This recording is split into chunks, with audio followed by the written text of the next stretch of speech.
What's good, YouTube? It's your boy DJ LiftOFF, and you don't want to miss this flight. Today I have another special one for you. We'll be breaking down another scratch pattern, and this particular pattern is more for your intermediate level scratchers. However, if you are a beginner, I will have some beginner scratch patterns coming out very shortly, and I still encourage you to try this one out. So without further ado, let's hop right into it.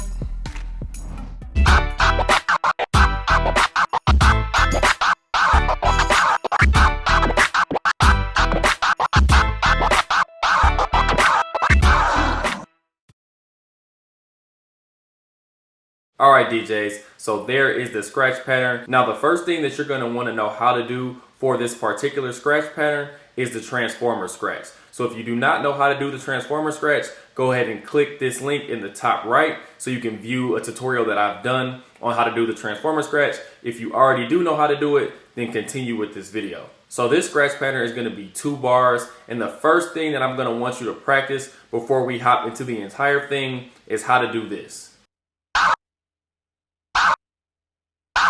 Now to do this, you're going to go ahead and first pull up Serato Scratch on your left or right deck, whichever hand that you want to use. You're going to make sure your track is actually playing, and you're going to get your hand on the platter and have your sound right at the beginning. So we're going to start with our crossfader actually closed. And the first thing we're going to do is give the crossfader a click, and then we're going to catch the platter after we're about halfway into the sound. And then what we're going to do here is we're going to close the crossfader, and then we're going to pull the platter back. Okay, so you're pretty much starting behind the sound, 1 click, catching, closing the crossfader, and pulling back. Now when you're doing this, you shouldn't hear any sound on the way back, so it shouldn't sound like this. If you get that sound playing on the way back, that means you're pulling your platter back before you close the crossfader. So make sure you're closing that crossfader before you pull back.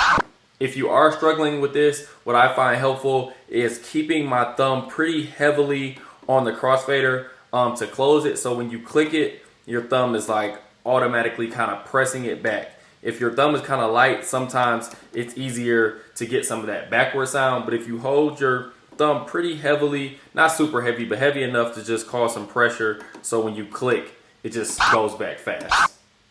Okay, so now let's hop into the beginning of the scratch pattern. The first part is going to sound like this.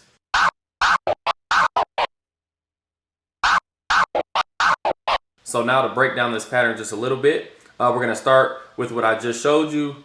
Opening the crossfader, letting go of the platter, catching the platter, closing the crossfader, pulling that platter back. Then we're just going to have some regular transformer scratches where we're going to let go of the platter. We're going to have 1 click, catch the platter, close the crossfader, 2 clicks on the way back, and then the same exact thing 1 more time.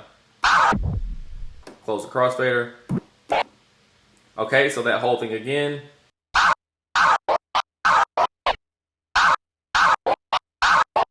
So now if we count that, we're going to have 1, close the crossfader, pull it back,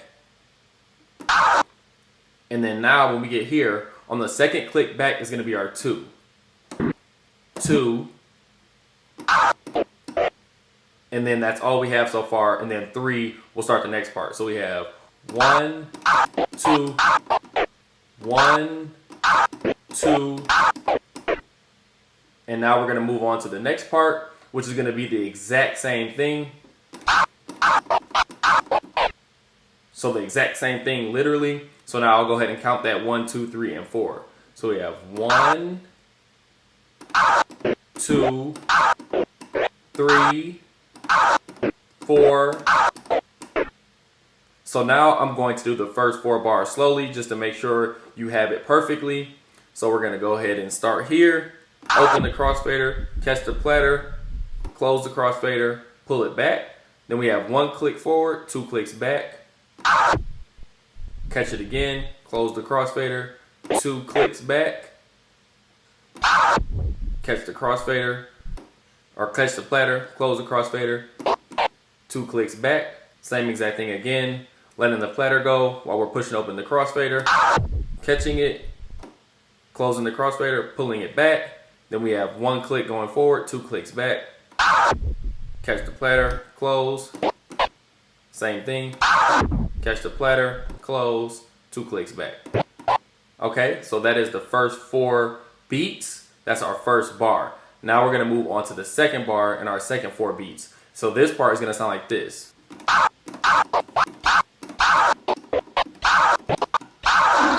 So now let's go ahead and break down this second bar. We're going to start the same exact way we did the first bar. So it's gonna be just like this.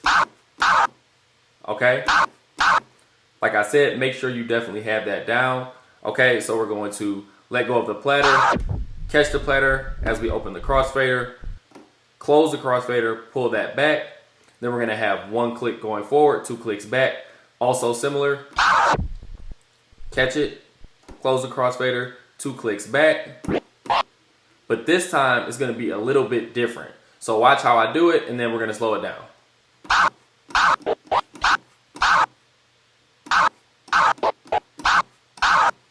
So now when we get here, we're actually just gonna repeat the same exact thing we did at the beginning of the second bar, which is where we push the platter forward, close the crossfader, and we're gonna pull the platter back. So it's gonna sound just like this.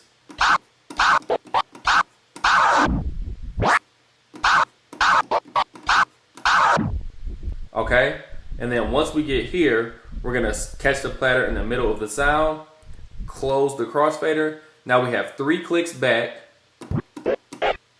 3 clicks back. Then we're gonna let the platter go. 1 more time, same exact thing. We're gonna close the crossfader, and then here we have a faster 3 clicks. Okay, so pay attention to the speed of the clicks. I'm gonna do the whole thing a little bit slowly.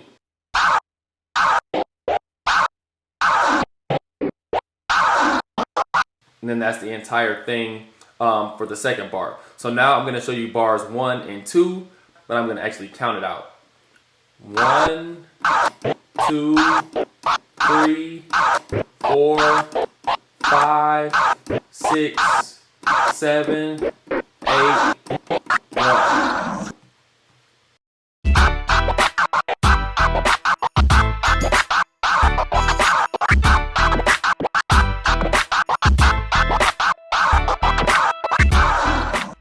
Alright DJs, I hope you all enjoyed learning this scratch pattern. Like I always say, stay creative, keep practicing, always try to take techniques from these different scratch patterns, put them together to make your own, or just keep practicing these scratch patterns until they become second nature, so they automatically just kind of flow together after a while.